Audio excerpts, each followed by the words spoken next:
Stitch this with your Final Fantasy hot takes. Okay, this might be long, but I've played every single Final Fantasy with the exception of 11 and 14. I haven't played the online ones, and that's okay. It's okay if you didn't play them. Now, my favorite Final Fantasy and favorite game of them all, of all of the games I've ever played, is Final Fantasy VII.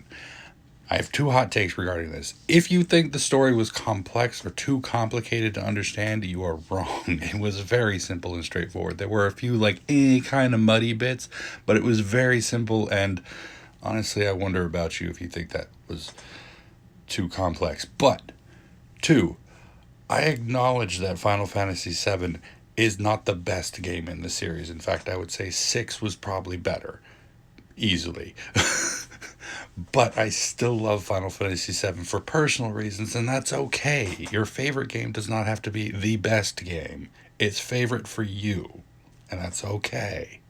And as far as I've seen this going around a couple of times on other people's posts about this, is why don't you all like Final Fantasy X too, man?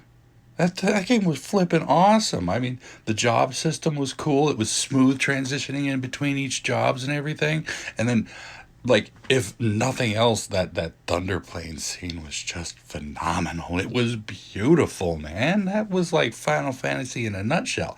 However, that was the only good sequel game in the series that I've played.